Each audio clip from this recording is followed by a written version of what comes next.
السلام علیکم ورحمۃ اللہ وبرکاتہ۔ 15 فروری بروز جمعرات بعد نماز مغرب مدرسہ جامعہ عربیہ تحفیظ القرآن جراری ضلع فرخ آباد میں ایک روزہ عظیم الشان جلسہ دستار بندی منعقد ہوا۔ یہ جلسہ مدرسہ حاضہ کا چھٹا جلسہ دستار بندی تھا، جس میں ملک سے مشہور و معروف علماء کرام نے شرکت فرمائی۔ مہمان خصوصی مولانا ابو طالب رحمانی صاحب تھے۔ ملک بھارت ہے، اللہ تعالیٰ اس ملک کو محفوظ رکھے، یہاں امن و شانتی عطا فرمائے۔ اس کی بھی ایک پلاننگ ہوتی ہے جس کو پلاننگ کمیشن کہے جاتے ہیں۔ پلاننگ کمیشن کا کام یہ ہے کہ 5 سال کا منصوبہ بنایا جائے کہ اگلے 5 سالوں میں ہمیں کن کن باتوں پہ توجہ دینی ہے۔ پلاننگ کمیشن ہمیں ریکمنڈیشن بھیجتا ہے اپنی، وہ ہمیں اپنی ریکمینڈ بھیجتا ہے کہ آپ کو اتنے سال تعلیم پہ توجہ دینی ہے۔ جلسے کے سرپرست اعلیٰ رہے حافظ و قاری عبدالقدوس ہادی صاحب قاضی شہر کانپور۔ مقرر خصوصی رہے حضرت مولانا اسجد صاحب قاسمی ندوی دامت برکاتہم۔ اللہ ایمان والوں کا بھی محتاج نہیں ہے، بے ایمانوں کا بھی محتاج نہیں ہے۔ اللہ نمازیوں کا بھی محتاج نہیں ہے اور بے نمازیوں کا بھی محتاج نہیں۔ ہم محتاج ہیں، اور اللہ کا قانون یہ ہے کہ اللہ اپنے مشن کا کام دیتا ہے۔ اللہ کی قدرت پر ایسا اٹوٹ ہوتا ہے کہ جو آلات بگڑتے جاتے ہیں، جو کفر و ظلم کی طاقتوں کی دندناہٹ بڑھتی جاتی ہے، ایسے مخلص افراد کا ایمان اللہ تعالیٰ کی قدرت میں اور سوا ہوتا جاتا ہے، اور گویا ان کی آنکھیں دیکھ رہی ہوتی ہیں کہ کفر اور ظلم کی تاریکی جتنی بڑھتی جاتی ہے، ایمان کی اور سچائی کی صبح کا طلوع ہونا اتنا ہی قریب ہے۔ اللہ تعالیٰ کی یہ سنت۔ دوسرے مقرر خصوصی رہے حضرت مولانا مفتی عبدالرحمن صاحب قاسمی نقشبندی دامت برکاتہم۔ اس موقع پر ایک کثیر مجمع علماء، ائمہ اور عوام کا موجود رہا۔ آپ دیکھ سکتے ہیں کہ جلسہ گاہ مکمل بھری ہوئی ہے اور ادھر ادھر لوگ بھی کھڑے ہوئے نظر آ رہے ہوں گے۔ جلسے میں حافظ و قاری عبدالقدوس ہادی صاحب نے ایک بہت ہی عمدہ واقعہ سنایا، جس سے سن کر آپ حضرات عبرت حاصل کر سکتے ہیں۔ اتنے واقعات ہیں۔ ایک شخص پہنچا ایک صاحب کے گھر کہ اللہ کے واسطے کچھ دے دو۔ غرور و تکبر و گھمنڈ میں مبتلا تھا، نہ چل بھاگ۔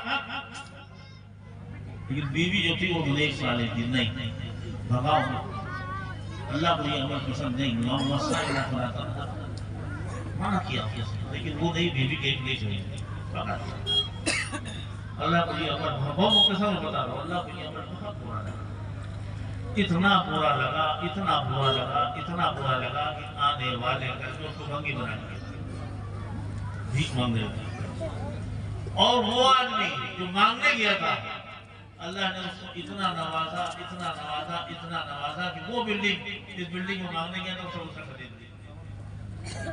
اب اس بلڈنگ میں وہ رہ رہا ہے جس میں وہ مانگنے گیا تھا، جس میں وہ شخص رہتا تھا، اور یہ پوزیشن بنی کہ اس کو اپنی بیوی کو طلاق دینی پڑی۔ اور جب اس نے اپنی بیوی کو طلاق دیا، اس کو رشتے کی ضرورت نہیں، نہ اس کو پتا نہ اس کو پتا۔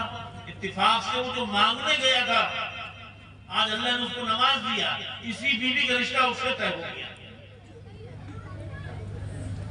اب وہ اس کے در پر، اب یہ اس کے در پر پہنچا ہے مانگنے کے لیے۔ دونوں میاں بیوی موجود ہیں، جو کل مانگنے پہنچا تھا کنڈی کھٹکھٹائی اللہ کے واسطے دیتے۔ دونوں میاں بیوی نکلے اور دیکھا، بیوی نے تو پہچان دیا کہ یہ ہمارا پرانا شوہر ہے، تو اس کے ہاتھ میں آنسو آ گئے۔ اس نے بڑی عزت سے بیٹھا تھا، اس کو کیا چاہیے، کیا پریشانی ہے، کیا ضرورت ہے، جو اللہ نے دیا میں اس لائق حاضر ہوں اسے دے دوں۔ تو بیوی نے واقعہ سنایا کہ ایک وقت ایسا تھا کہ وہ اس کی بیوی تھی، اس نے مجھے طلاق دے دی، یہ حالات تھے، یہ بلڈنگ تھی اسی کی تھی، اور اس کے بعد یہ بک گئی اور فقیر مانگنے آیا تھا، اور اس کے ساتھ اس نے یہ سلوک کیا تھا، اللہ کو یہ عمل اتنا ناگوار گزرا کہ آج کہاں پر پہنچ گیا ہے۔ تب وہ شخص بولا کہ بیگم جانتی میں کون ہوں؟ میں وہی فقیر ہوں جو مانگنے تمہارے در پہ آئے جس سے تمہاری میری شادی ہوئی، میں وہی فقیر ہوں اس در پہ آیا تھا۔ یہ بلڈنگ مجھے یاد ہے، آج اللہ نے دیا، یہ بلڈنگ مل رہی تھی جان بوجھ کے میں نے اس کو کھڑا کیا۔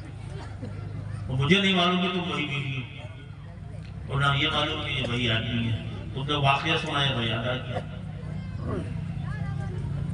اتنا اللہ کو جس دن بری لگ جائے گی، جیسے غبارے کی ہوا نکلتی سڑک پہ پڑے ملو گے، کچھ نہیں ہوگا، کچھ کر نہیں پاؤ گے، کوئی کس بس نہیں چلے گا۔ یہ جو آج حرکتیں ہو رہی ہماری آپ کی طرف سے، اس کو بند کرنے کی ضرورت ہے۔ بہن کا حق، بھائی کا حق، اور نہ ہو تو بھی ان کا حق ہے۔ اللہ جب کسی کو دیتا ہے اس کے گھر خاندان کو اس کے ساتھ جوڑ دیتا ہے، اس کا حق شامل ہوتا ہے۔ ایک گھر میں کمانے والا ہوتا ہے، 10 کھانے والے ہوتے ہیں، لیکن یاد رکھو جو کما رہا ہے یہ نہیں کہ یہ اس کی حکمت ہے یا اس کی طاقت ہے یا اس کی فراست ہے یا اس کی محنت کی وجہ سے اس کو مل رہا ہے، نہیں۔ گھر میں پتہ نہیں کون ایسا بچہ ہے، اس کی بیوی ہے کہ بیٹی ہے کہ ماں ہے کہ باپ ہے کہ بہن ہے، کون ہے جس کی برکت سے اللہ اس کو نواز رہا ہے، 10 لوگوں کا خرچہ گھر میں چل رہا ہے۔ تو یہ سوچنے کی ضرورت نہیں کہ میری وجہ سے چل رہا، نعوذ باللہ۔ چلانے والی ذات اللہ کی ہے، اس گھر میں کوئی محبوب ہے اس کا، اس کی برکت سے نظام تیرے ذریعے سے اللہ چلوا رہا ہے، تیرا کمال نہیں ہے، یہ اللہ کا کمال ہے۔ اس گھر میں کوئی محبوب بچہ یہ بندہ ہے جو اللہ سے مانگتا ہے، اس کی وجہ سے اللہ دے رہا ہے۔ تو اس سوچنے کی ضرورت نہیں کہ میری وجہ سے گھر چل رہا ہے۔ چلانے والی ذات اللہ کی ہے، بندوں کی نہیں ہے۔ آج ہمارا بچ چلے تو نہ جائز دیکھتے ہیں نہ ناجائز دیکھتے ہیں، تو چاہتے وہ کرتے ہیں۔ ہمیں تو دولت چاہیے، فیم کی آوے، چرس کی آوے، گانجے کی آوے، چوری کی آوے، بیمانی کی آوے، کسی کا حق مار کی آوے، کسی زمین مار کی آوے، کہیں سو آوے، مگر ہمیں چاہیے یہ زندگی بن گئی۔ جلسے کی نظامت فرمائی تھی حضرت مولانا مفتی ریاض احمد صاحب قاسمی، سابق استاذ مدرسہ عربیہ اشاعت العلوم قلی بازار کانپور نے۔ جلسے کا اختتام مفتی عبدالرحمن صاحب قاسمی نقشبندی کی دعا پر ہوا۔ نعت و نظم، قرأت و تقریر اور مزید دینی دنیاوی اچھی ویڈیوز کے لیے ہمارے یوٹیوب چینل نجیب خان جامعی کو سبسکرائب کریں۔